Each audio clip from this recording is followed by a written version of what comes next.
সুতি এক ব্লকের তৃণমূল কংগ্রেসের উদ্যোগে জাঁকজমকপূর্ণ বিজয়া সম্মেলনী। উপস্থিত সাংসদ, বিধায়ক ও এক ঝাঁক নেতৃত্ব। উৎসবের আমেজে ভরপুর গোটা এ.আর. রহমান হাইস্কুল প্রাঙ্গণ। শনিবার সুতি এক ব্লক তৃণমূল কংগ্রেস কমিটির উদ্যোগে অনুষ্ঠিত হল এক মহা ধুমধামপূর্ণ বিজয়া সম্মেলনী। এলাকার রাজনৈতিক মহলে যেমন উৎসাহের ছোঁয়া, তেমনি সাধারণ মানুষের মধ্যেও ছিল উচ্ছ্বাসের ঝলক। এই অনুষ্ঠানের মূল উদ্যোক্তা ছিলেন সুতি এক ব্লক তৃণমূল কংগ্রেসের সভাপতি সিরাজুল ইসলাম। তার আহ্বানে জড়ো হয়েছিলেন এলাকার শীর্ষ নেতৃত্ব থেকে শুরু করে সাধারণ কর্মীরা পর্যন্ত। অনুষ্ঠানে প্রধান অতিথি হিসেবে উপস্থিত ছিলেন জঙ্গিপুরের সাংসদ খলিলুর রহমান এবং সুতির বিধায়ক ইমানি বিশ্বাস। তাদের বক্তব্যে উঠে আসে রাজ্যের উন্নয়নমূলক কর্মসূচি, দলীয় ঐক্য এবং আগামী দিনে সংগঠনকে আরও মজবুত করার আহ্বান।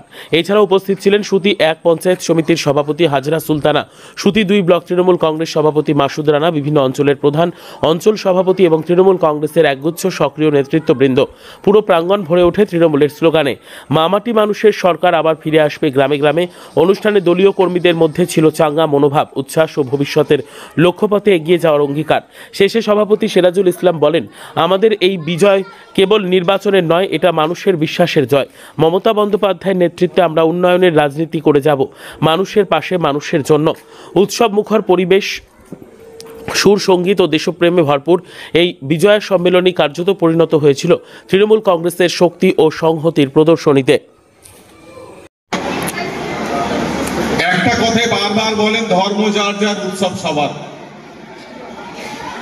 শুধু পূজা মণ্ডপে না, যেমন আমাদের মুসলিমদের জন্য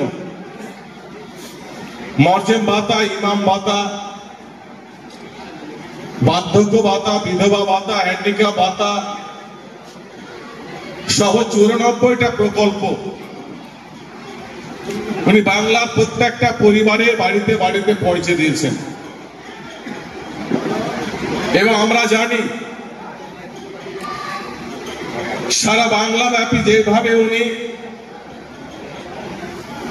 আমার পাড়া আমার সমাধান চালু করেছেন, বাংলার প্রত্যেকটা বুথে বুথে আমার পাড়া আমার সমাধানের মাধ্যমে সেই বুথের মানুষের স্বার্থে রাস্তা ঘাট, পানীয় জল, আইসিডিএস সেন্টার, সোলার লাইট, পানীয় জল সহ বিভিন্ন প্রকল্প ব্লক এবং বিডি অফিসের আধিকারিকদের পাঠিয়ে প্রত্যেকটা পাড়াতে পাড়াতে আমার পাড়া আমার সমাধান শুরু করেছিলেন। সেই বুথে 10 লক্ষ টাকা করে স্কিম, আপনার পাড়ার আপনার মন মতন স্কিম আপনি নিজের পছন্দ মতো দিতে পারেন। এবং আমাদের সরকার বলেছিলেন কি 90 দিনের মধ্যে